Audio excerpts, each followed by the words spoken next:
Two of John Wayne's female co-stars have vivid memories of making McClintock. His most frequent leading lady, Mauren O'Hara, and then up-and-coming actress, Stephanie Powers.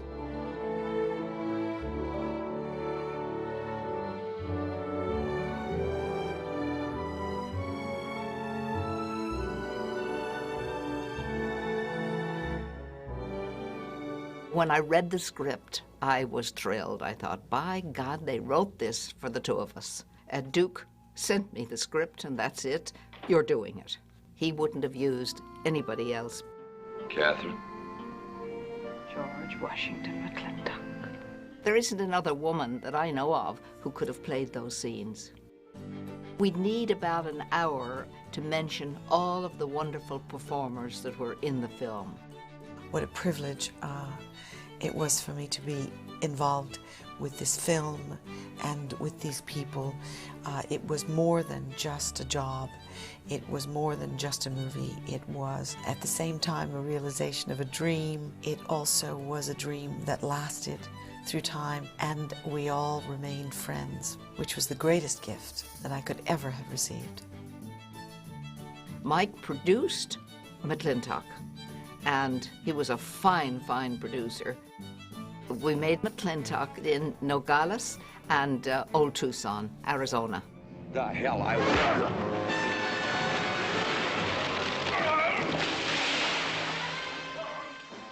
He was a naturally macho human being. Macho is a Spanish word meaning very male, very masculine. I think God made him that way. Oh, how I hate you. Half the people in the world are women. Why does it have to be you that stirs me? Really. He couldn't help it. I had just had serious surgery, and when we were ready for me to slide backwards down in the mud, wardrobe man and the wardrobe lady grabbed me, and they started taking my clothes off. And I said, "What are you doing? What are you doing?" And they said, "We can't let you go down that and risk your stomach opening up and all of your innards coming out. So we're going to fix you for it." Somewhere they had found the waterproof leggings a fisherman wears if he goes into a stream and he's going to get wet.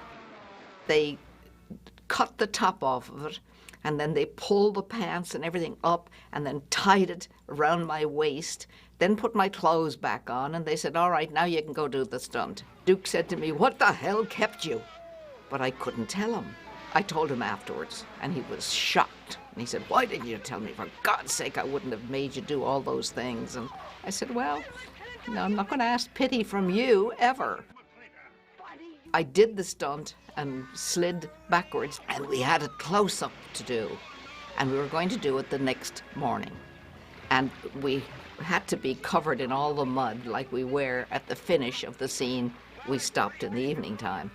And it was bitterly cold. It was one of those freezing cold desert mornings. And they covered us with this mud, this bentonite. And they put a blanket around Duke and a blanket around me. And oh, God almighty, that was awful. Because this bentonite just went through the blanket and into our skin, and it was unbelievably uncomfortable and miserable and awful, and that cold wind hitting you and going through the middle and out your back. And I standing there beside Duke, we're both shivering, and I said, "Good God, Duke," I said, "this is awful. It's like bird shit." And he said, "What do you mean? Snot." And oh God, that made it worse. Can you imagine being covered in that? They had worked so frequently and so well together that they had their own sort of language. He would say, "Oh, you'll zig and I'll zag. Okay, I'll do that." You know, they knew immediately what the other one was going to do, how that was going to work, and what would happen. And they were both very physical. They all had to fall into a mud pit, and there was a lot of fighting and all. And just watching them, they knew exactly how to do it. They had worked things out so well, and it was so natural to them. They truly had a sensational rapport. I like to think that in my life, I was able to replicate that kind of rapport with Robert Wagner. And that's what I can relate it to. That's the first time I ever saw it. Duke was wonderful to work for. In McClintock, you know, when my petticoat is pulled off and I continue running in those bloomers, and I thought, God, I'm going to ask Duke, can we shorten the legs a bit? Because I've got good legs. Why can't I show them? And so I asked Duke, could we shorten the legs in the bloomers? And he said, no way. We make family movies. And so I had to play the whole scene in those long drawers. But the real reason, Becky, is because I love you. And I want you and some young man to have what I had. The day that I was most nervous was the day when John Wayne and I, the Duke, and I were going to have our father-daughter scene. He liked me because I could ride. I was a bit of a tomboy, so he liked that in me, and kind of was a great cheerleader and supporter, and I like to think that there was affection between us. The day that the scene arrived, we had to shoot in a copse of trees, and I was to ride out and find him there. And it was a coming-of-age scene, you know, it was about the things unspoken for so long. Once the cameras were up and in place and we were about to shoot it, we rehearsed again, they relit, and just as I was taking my position to ride into the shot, I see himself coming over to me. And I thought, oh my God, this is the moment he's going to tell me something. He's going to impart some wonderful wisdom to me about acting or about, you know, how we can do this better or what have you. And he rolled over as he would roll, you know. He rolled over and he rolled up to me and he took a long look at me and he said, just remember, kid, it's all in the eyes. And he turned around and rolled away. So that was my John Wayne acting class. It's all in the eyes. And he was right. Of course he was right. Michael Wayne, Duke's son, said Maureen was the only one who could stand up to my father, stand toe-to-toe with him, and match him in everything. And to have Duke's kids feel that way was kind of nice. Oh, Becky. Mama! Oh, darling. I wasn't sure you'd be here. Oh, I've been here a few days. Oh, Becky, I bought you 3 of the most beautiful dresses. Maureen is such a generous, wonderful actress to work with. And her natural warmth just makes you feel that everything is right. I mean, all of these people never put a foot wrong. They were the people that you expected them to be. They were those bigger-than-life characters, and they seemed to radiate that. So it gave one a tremendous amount of confidence because you were in their shadow. You could hardly be bad. I mean, they were such generous actors. Maureen had a most interesting habit. She had studied with a man who had perfected a kind of technique to allow actors to be able to strengthen their eyes. It was called the Bates method. And when you, in those days, the speed of film was a bit slower. So the light had to be pumped in with great Klieg lights, you know, enormously strong lights to compensate for the power of the sun. And she would stand in front of the sun and kind of keep her eyes open, and she would do this continually. And I'll be darned, it worked. She would then open her eyes. They would stay bright and clear. They wouldn't, mine would always fill with tears, and I wind up at the end of the scene with my mascara running. She was perfect.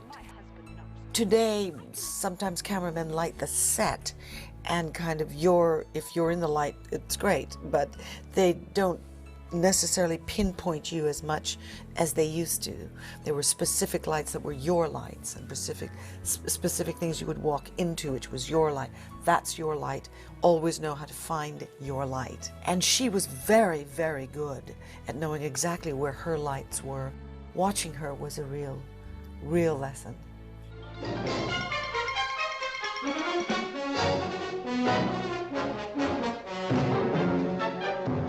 In the scene, it's Pat that hands him the shovel to hit me with. And he really whacked me because you don't cheat. You couldn't cheat at that moment.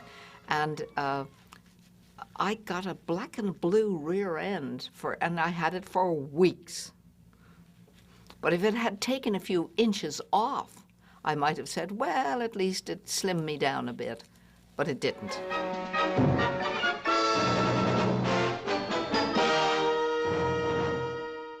It was magic. The whole, from start to finish, it was the most magical experience. Every day was an adventure. Every day was a treat. Every day was something special and beyond reality, bigger than life. As you would imagine John Wayne to be, and as you would imagine his aura, he created a big wave and we were all in the wake, So it was a very big wave that he created. In Arkansas, I knew some of the top theater men, and they said that they kept the movie going for weeks and weeks and weeks because they couldn't provide enough seats for the public who wanted to see it, that they loved McClintock. What I remember most of all is the loyalty that emanated from that experience. For years and years later, whenever we would run into each other, it was special. We had a special bond. It was not just, we had a nice movie, how are you? It was much stronger. Everybody was meant to feel a part of something. And therefore there was more than just acting colleagues. There was always this kind of like family feeling. And I don't think that exists anymore. I think people feel the same today as they've always felt. And I think it'll be just as successful as it always was, because you lived through the arguments between them, hoping for them to get together again, wondering how in God's name they're going to do it. And then when you see that look in Duke's eye, when he lifted his eyebrows and looked, you thought, uh-oh, here it comes, here it comes. And they've waited all the time in the theater for that to happen. Where could you find anything better than John Wayne and Mauren O'Hara?